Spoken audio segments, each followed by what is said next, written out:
Faye as part of the last 2 days of 30 Day Live. I'm really excited. And I know I say this all the time, but truly I am. I'm learning a lot of lessons along the way. And if this is the first time for you to be here, I'm Faye. I run Face World Media. I'm a YouTuber, podcaster, content creator, and I help my clients achieve the same, building additional or multiple revenue streams for their businesses. And I think what's really exciting these days, and especially for the past 2 years, is that I have definitely noticed a lot of people are now much more open towards working online. And that's what we're here to talk about today. How do you find and work with great clients? So, throughout this series, I talk about the value of being a content creator, that anybody can, in fact, be a creator. And the beauty of not relying on advertising, meaning paid advertising alone, or even word of mouth, is that you can actually initiate and create content today right away. And don't worry about the camera lighting, how expensive are you shooting with your phone only. These are very powerful devices. And what's really nice about this, sometimes downgrading the quality of the content we create, is that we just honestly take ourselves and some of the topics a lot less seriously, such as the way that I'm going live right now to interact with people live. It's inherently imperfect, and I don't have a script. So I'm just gonna go off and answer any questions that comes to mind. And today's topic is, how do you find and work with great clients? There are a lot of promises in that single statement. It's not just about finding any client, it's about how do you find really, really good clients. So if you have worked with not so great, not so good clients versus really good clients, please comment, let me know what you have learned. And here are some of the things I would say how I define a really good client. Number one, guys, can I just say it? They always pay on time. Great clients always pay on time. There's never ever any struggles. Sure, they might be late on like one payment and they mega apologize and they stay ahead of that course. I cannot tell you how much that means to entrepreneurs like me, like many of you out there, because when you're a small operation, you're managing a virtual assistant, an editor, and you're running your business, the last thing you want to see happen is you have to literally chase people for money. You chase people after something that's already done, something that if done well, you hear all the praises, but somehow they're always late on their payment. It's not just about being late once or twice, but if they're consistently late all the time and they require multiple reminders, it's not signaling that they're a good client. In fact, the way that I know it so well, all the people I work with, I have a small team, editor, content manager, social media person. What I do, number one, I always pay them on time. I have developed trust with them. I understand that you might not want to do this with someone who you're working with for the first time, but literally for all my people, my small team, I pay everyone ahead of time on the first of every month. I've never ever missed a single payment. If you guys are watching right now, correct me if I'm wrong. That is huge. What I notice is this: that simple act of money you're going to spend anyway, right? Like, treat your people like if it's a credit card that requires a, I don't know, 25% APR or something. If you're late on a payment, there are going to be consequences and repercussions. Just because people are nice to you, they've done their work. Don't take advantage of people. So I think it goes both ways. When I'm a consultant, I expect my clients to always pay on time as well. So that's a great indicator that someone is a good client. And secondly, the question that comes up all the time is about payment terms. A lot of you guys, content creators, are out there to say, Faye, how quickly should I make the clients pay for my work? All right, I have a lot to say about that. Are you ready? My terms have always been net 10. Now, if you have come from the business world, that is probably not a term you're familiar with. Most of the terms are net 30, even 45, even 60. I know their terms, I think 90 days is just crazy. What does net 30 means? That means once you've done the work, you drafted this invoice, you send it to the client, they confirm upon receipt, and then they send it to their account payable AP department, then they pay you within 30 days. And still, many people, guess what happens is 30 days is up, many people are still missing the payment. Can you imagine that for a second as a small operation that, someone has done the work and a month later, the clients are like, I don't know where the invoice went. I need to double check with so-and-so at AP. Somebody is out sick. We'll try to find out. The problem with that is not so much it is about the payment, but it's also that mental space that is taking up. So a couple of good practices and tips there. Try to reduce the net terms as much as possible. Give them a reason. If you're a content creator, tell them that you do not have an AP team. You are it. Maybe you have a virtual assistant, but your time is precious. Why should you spend more time and mental space to chase after invoices of work that's already been done? Instead, you tell your clients that you want to focus your energy on delivering results to them for them. And that is huge. I have always worked in that fashion. All my clients pay me these days basically net zero, frankly. I send them the invoice. The invoice is triggered automatically from my invoicing system, which is Freshbooks. I highly recommend. They're a great company. They're based in Canada. Zero, which is Xero, has really good recommendations as well. I haven't tried them, but FreshBooks is super simple. What I do with my retainer clients, retainer meaning that I work with them on a regular basis, they pay me on a monthly basis. All my invoices are created as templates. Then these templates are triggered and sent automatically a few days before it's due or before the start of the month. So if I renew my retainers with my client on the first of every month, my invoice is triggered usually, on the 30th, 31st, and that's it. It's really simple that way.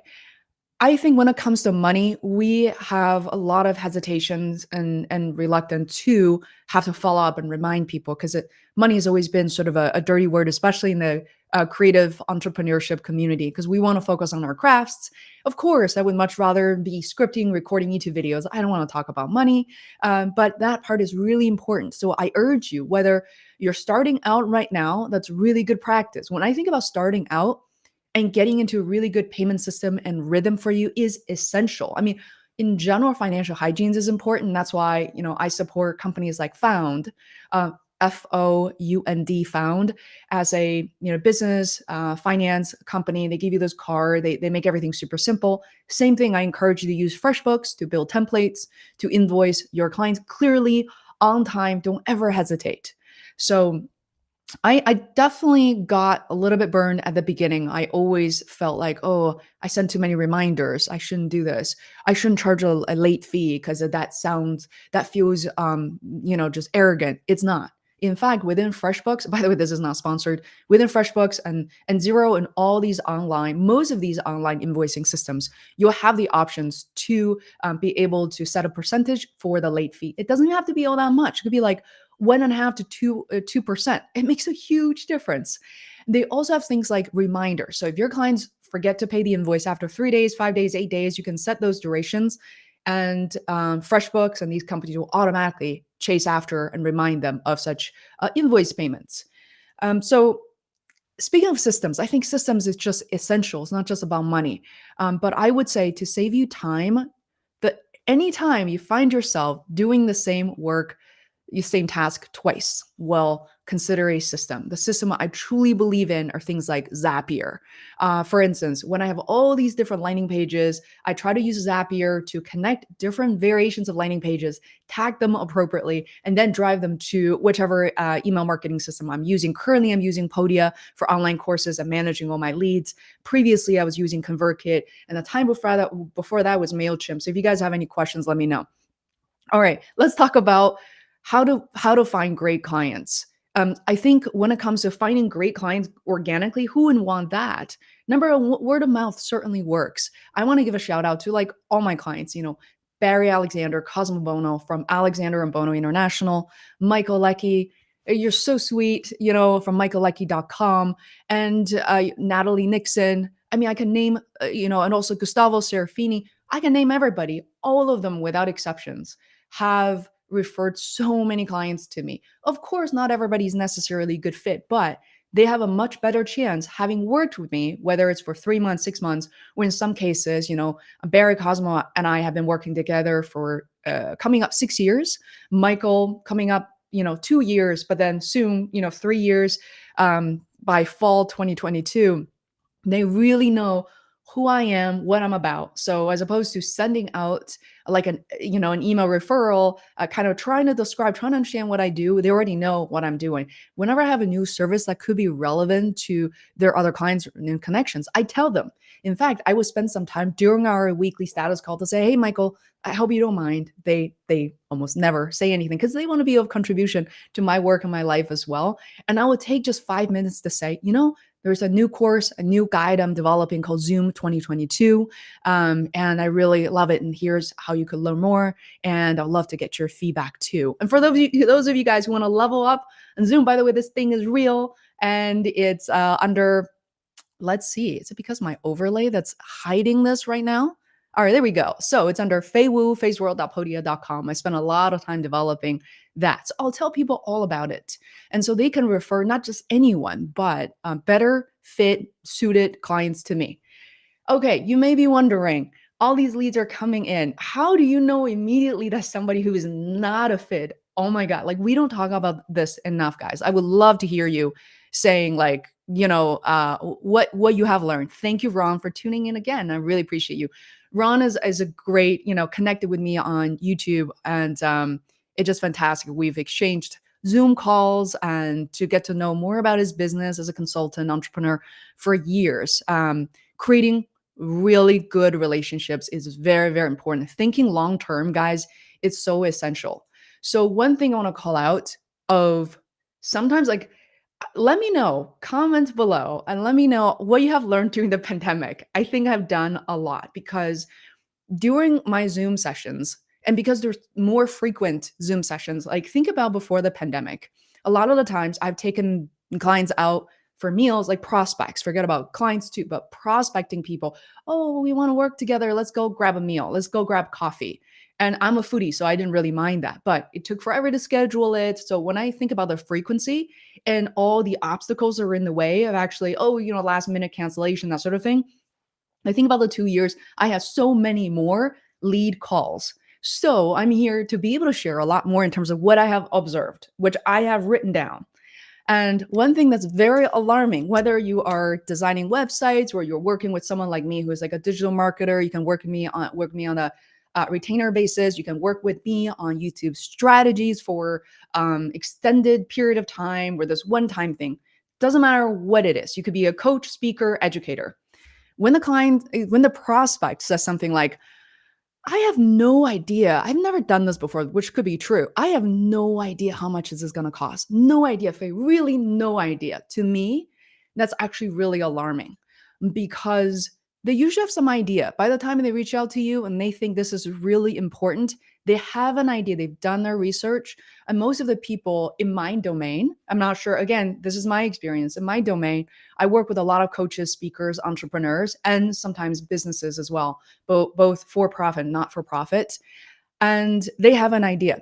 They know, number one, how much they charge. And a lot of us kind of have similar incomes, for instance, similar experiences. We even belong to some of the same entrepreneurial groups. So we have like shared connections. We have some comparisons. We're open enough to talk about how much we charge. If you're interested, I'm very happy to share, my numbers and just kind of give you a baseline. So they have an idea. When they approach you to say, I don't know, I got no idea. Sometimes I don't know how authentic that is, but that's okay. And if I have no idea. But here is the second thing, if you want to evaluate that, which is, they cannot tell you a budget at all. Like, absolutely, this thing is so important to me. I finally decided to do it, but I don't know. Will you send me proposals and like pitch decks so I can understand whether, I should hire you or not? By the way, I stopped sending pitch decks proposals altogether. So quickly to break that down, I cannot tell you or give you any budget, not even a range, is very, very alarming. To me, I typically don't go any further. I try to let them off the hook by saying, "Do you have a range? Do you have a range?" And they were like, "I don't know. I don't have a range. I know nothing." And here's another technique my partner Adam talked about. Like, what would be ideal? Like, what would be, wow, will be good, but what will be completely out of the question? Like, no way. So sometimes you hear numbers like, it would be nice to get this done within like 3 to 5 grand. And it will be completely out of the question if this is 10K or more, right? And then you have a pretty big range there and you have something to work with. But when people absolutely cannot say anything whatsoever, zip it, oftentimes they have $200. I mean, literally, I'm not trying to joke around. I've been working in the industry for a long time, and I've gathered information and stats and numbers from other people.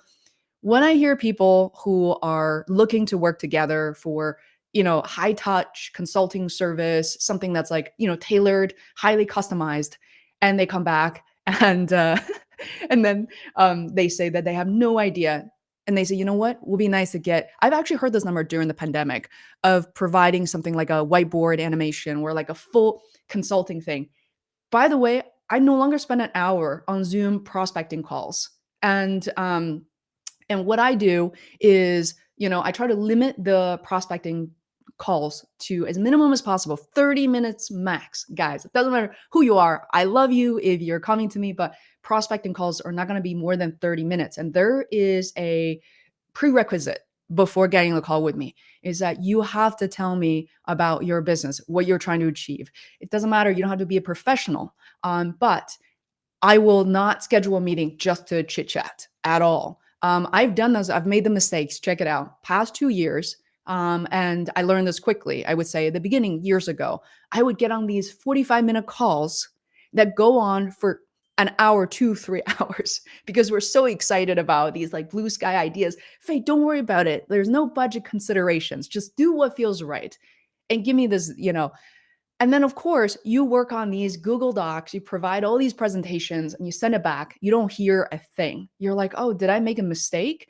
There's a difference between chit chatting, talking in blue skies versus actually executing on something. Also, another reason to keep the call relatively short is that we as human beings, like we meet someone and we feel like the conversation is going well. That's usually like what I hear from my clients, like, oh, I really enjoy talking to you. It's great. You gave me all these ideas. It can be actually overwhelming. If you know what their goals are and what they're trying to achieve, you could do one or two things. One, you feel like maybe aligned with, maybe you in agreement, or oftentimes I realize, wow, that's not going to work. I have worked in digital marketing for a long time. When I hear ideas such as, I want you to help me put together a proposal so that I can go easily, get these $100,000, $500,000 deals. This I want you to help me put together a pitch deck or a business plan. I have too much to say about business plans. Let's just table that for a second. But those things are really alarming. So let's see the questions so far. And all right, Ron says, yes, they really haven't thought it through. That is so true. There are a lot of people get very excited. They may have, I don't know, read a magazine on the airplane, or they have, just overhearing some ideas or watched a YouTube video and realized, well, everybody could be an overnight success. Or some other kid who's 9 years old making billions of dollars on YouTube. Maybe my kid should do the same. You want to avoid those people at all costs. One thing I forgot to acknowledge is, yeah, so what I do now, like for instance, right now, I do a lot of work with speakers and entrepreneurs who want to, for instance, drive more leads or create through content creation.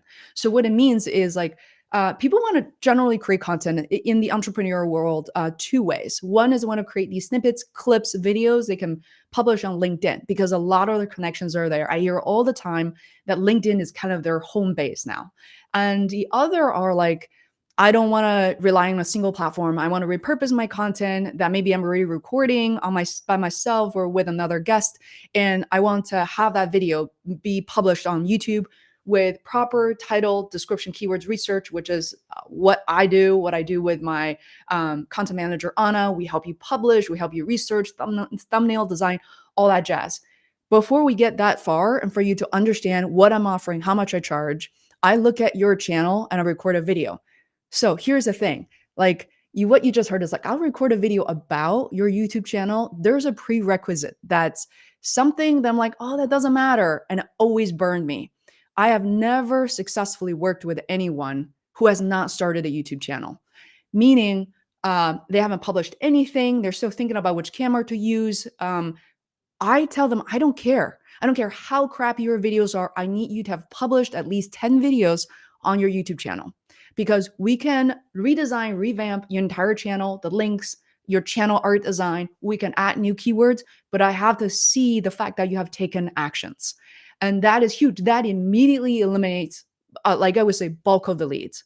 And that is huge, guys. Like one thing I learned from, I consider my mentor, Bob Heiler, who also introduced me to this woman who was a coach named Eleanor Strong.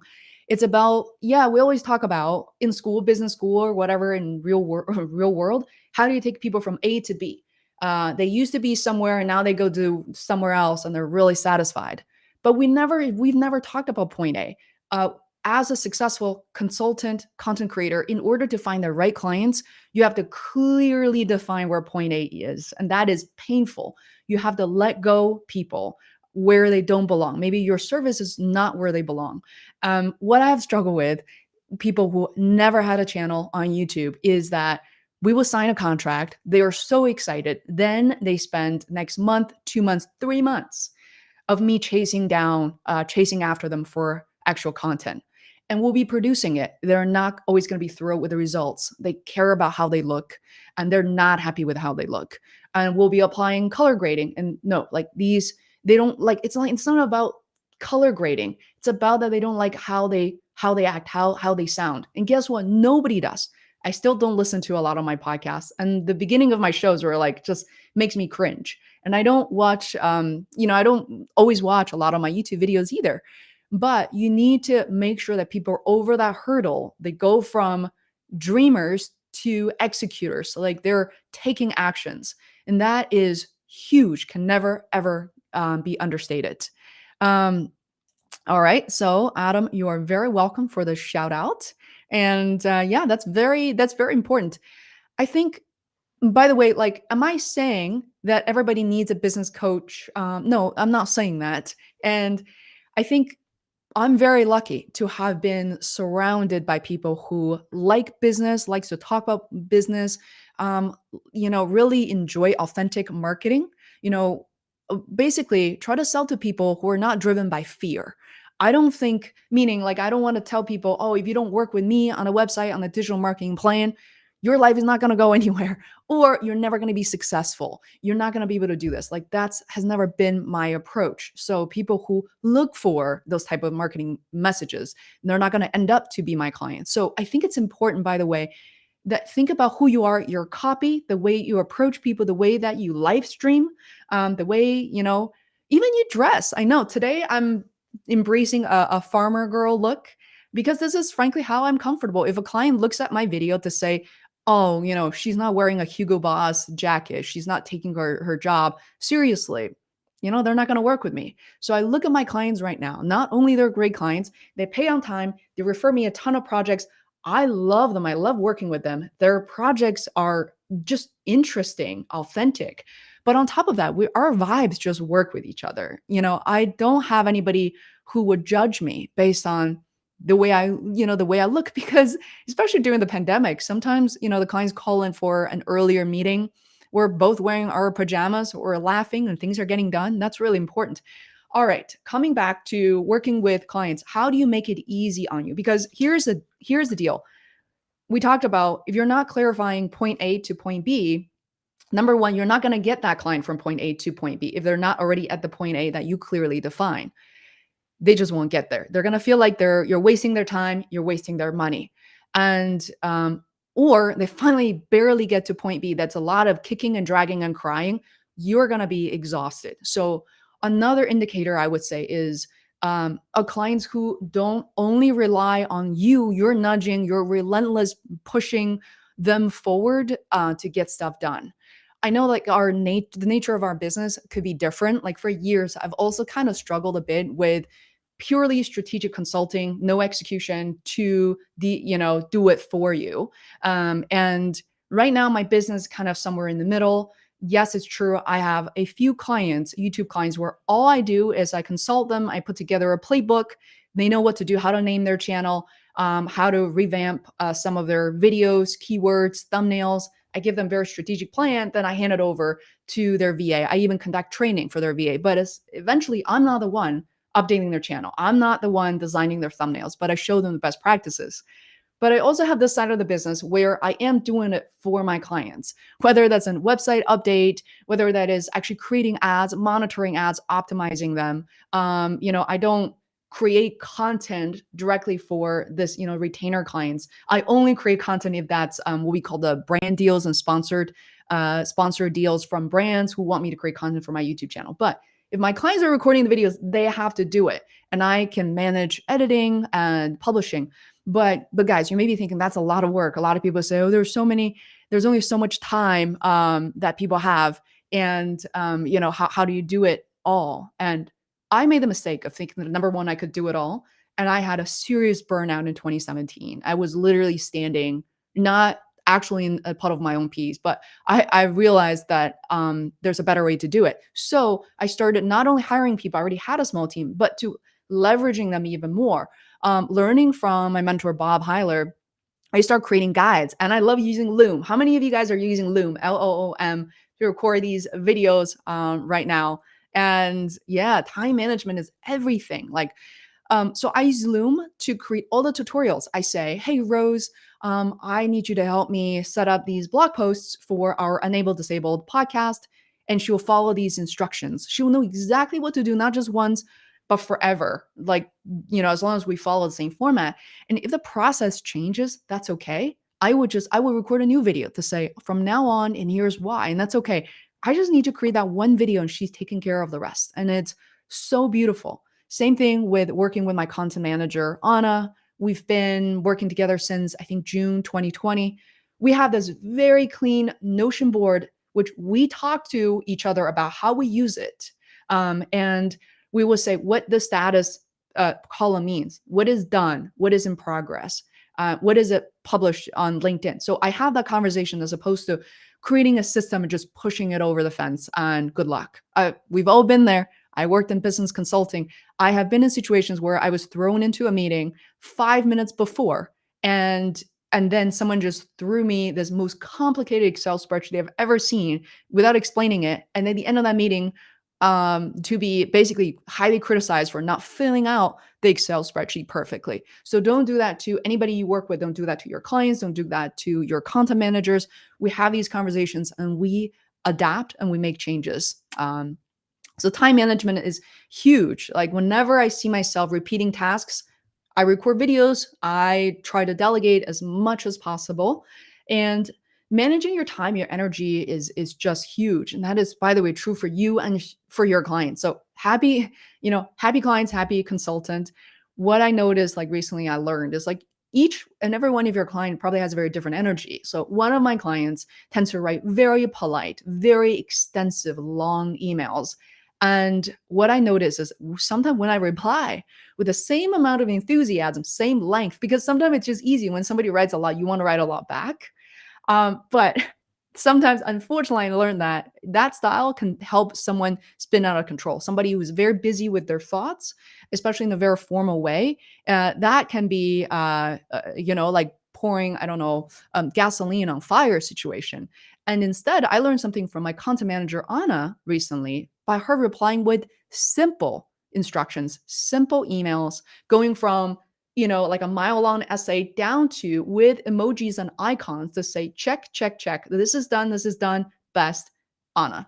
And that was much more effective than my sometimes emotional approach. So I think working with clients, so much about is about training them. You don't have to be a coach to train your clients, but think about like in the past, what you have learned and embrace some of the things you've done really well and be flexible because not something that you've done today would necessarily work for all the other clients like moving forward. So yeah, so I think that is a lot what I want to share today. But before I go, I just feel like there is so much you want to say about working with clients. Yeah, I mean, when do you let's talk about a really hard topic. When do you know it's time to let go a client? Well, number one, sometimes the feeling could be mutual that something isn't working. The client will likely volunteer themselves.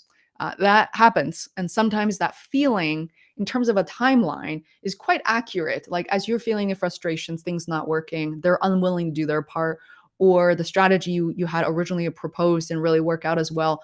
and you come to the conclusion you part ways naturally. But there could also be where this is kind of a funny situation where happen both ways. You feel like you're doing a good job. The client is not having a good time.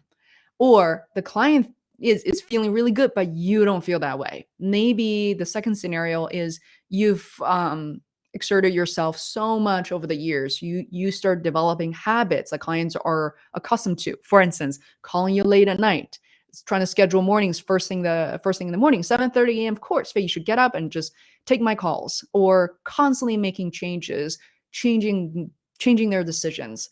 And it's time you want to part ways. Let me just say this, same as every situation in life, whether you're breaking up with a company, with a single client, or maybe with a long-term relationship, I try to end on a positive note, or at least end in a pleasant way if possible, because sometimes, just remember, like, the client relationship between you and your client, especially as an individual contributor, as a content creator, it's so easy to put that all on ourselves. Like, something we've done wrong is the way I look, my hair, or like something I said, oftentimes it sometimes has nothing to do with you. That's also true. And the other is that remember that not every relationship is meant to work. That's whether romantic or otherwise, right? Like the relationship with a client sometimes just not really meant to work for years. Like I've worked with creators who criticize themselves for working with a client for 5, 6 years, and then they feel like they're let go, they're no longer being valued, and they didn't do a good job.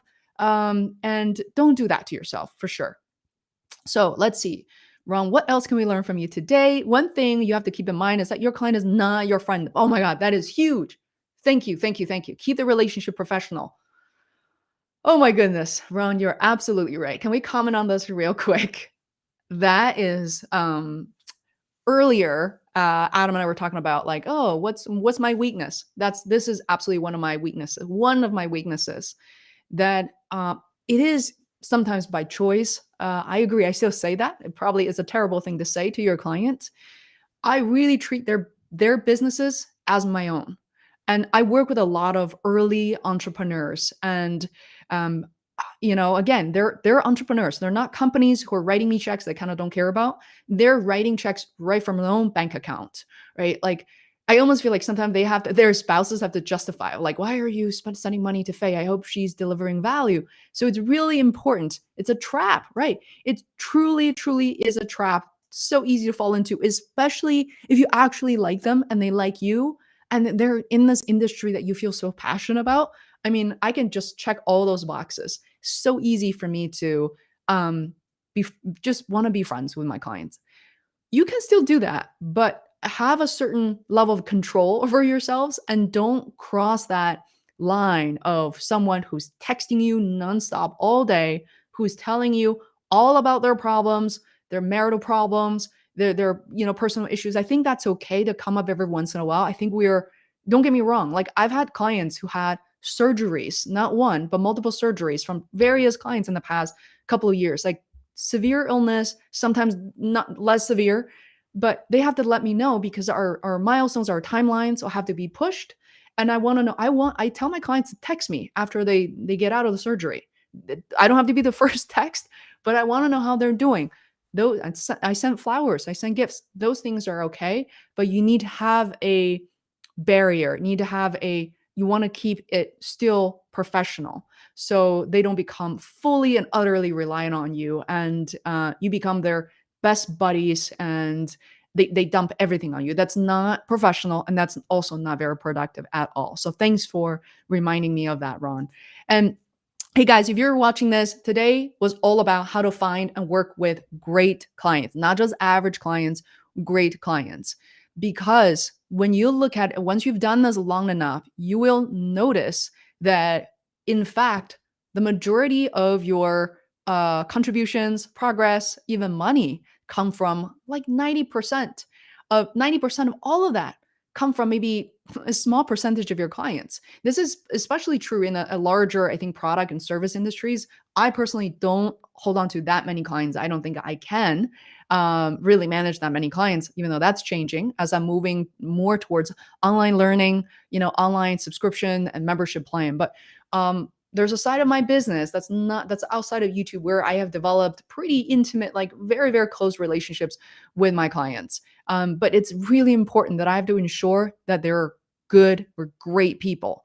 Not only that matters on the retainer side of the business, but it actually matters to my YouTube channel, everything else I do creatively. Like think about you wake up, your clients being unreasonable, start screaming, yelling at you, or be condescending, or be passive aggressive, or be nice, but you have to chase after them for every single deliverable.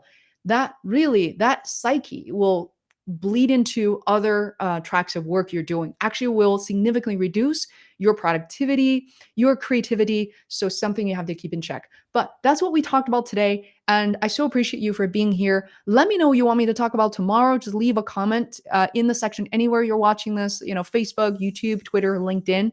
I really appreciate it, guys. Like tomorrow is going to be my last day, day 30 of 30-day live. I couldn't believe that I lasted this long. And I can't wait to go back to some of the videos to see myself like going solo like this versus me interviewing another person. Yeah, I've learned a tremendous amount to focus on content as opposed to like, oh, how I look, how I feel, how um I also noticed in the past 30 days, whenever my mom's trying to take pictures of me and it's like something that she loves doing. I feel like I'm an only child, so I'm also kind of her Barbie doll to a degree. She's like following me, taking pictures all the time. I became a lot less self-conscious, and I can see myself more relaxed in photos as well. Because the way I think about photos and think about everything I do, it's gonna has a place. It's a moment in time, literally. This moment. Do people really care how I look, or how I sound, or has said something wrong? Probably not that much. I think in general, people know that you're genuinely trying to deliver value, you're trying to connect with the other person, not a huge group of people, just connect with one other person. Something really, really stunning happens. Oh my God, look at this. Like, Ron is also an only child, and this is maybe I need to go after an only child audience. Just kidding. Yeah, this is fascinating. I think we should talk about what it's like to be an only child content creator, and yeah, I don't know. There's something to it, I think. So, yeah, thank you so much for watching, guys. And I finally learned how to go live from Restream, what I'm using to multiple channels plus Instagram. I'm pretty confident. Oh my God. Oh, I forgot to start broadcasting Instagram. I don't think it worked today. So, unfortunately, I will have to upload my video. Why do I always forget, guys? Like, this is the thing. You can never ensure everything goes all very smoothly. So, anyway, I'll see you tomorrow. Bye.